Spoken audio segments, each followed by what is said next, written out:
L'expression « tomber amoureux » décrit une rencontre où une personne se surprend à éprouver, à ressentir des émotions au seul contact d'une autre personne.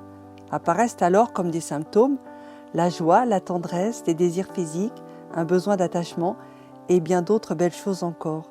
Il y a la notion d'un temps suspendu, un temps différent du quotidien parce que nous vivons dans une sorte d'intensité de la relation exclusive.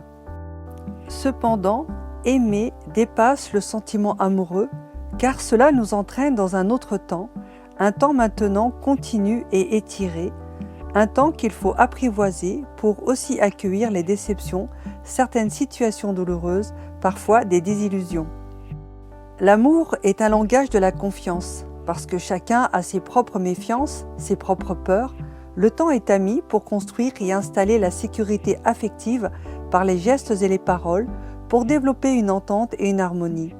La confiance, l'amour se consolident par des expériences communes. L'amour n'est pas qu'une émotion, qu'un sentiment. Certains diront que c'est un art, d'autres encore que c'est un principe et un choix. L'amour est une direction pour se mettre en mouvement, afin que l'alliance à l'autre ne se fige pas. Faire alliance ou se marier, c'est décider de s'attacher l'un à l'autre sans connaître les avenirs. Si le couple pose en son centre la bienveillance et la complicité, le pari peut être pris de pouvoir traverser les déceptions, les tempêtes personnelles et communes, mais aussi de savourer les partages, les défis, les projets et leurs réalisations. Aimer son conjoint, c'est être tour à tour soutien et taquin, caresse et moteur, patience et brusquerie, joie et tristesse, colère et pardon. En bannissant l'humiliation, la violence des mots, la violence des gestes, mais en posant le principe du respect et de l'estime, le couple reste l'espace privilégié pour la croissance de deux adultes qui veulent vivre en toute sécurité le don de soi et le partage du temps pour faire une belle histoire commune.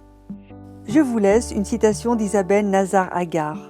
Chacun a sa définition de l'amour, mais la plupart des gens sont d'accord sur un point. L'amour que l'autre nous porte est censé nous élever, nous rendre plus forts, stimuler ce qu'il y a de plus vivant en nous, faire émerger ce qu'il y a de meilleur en nous. L'amour que l'autre nous porte est censé contribuer à faire grandir l'amour que nous nous portons à nous-mêmes.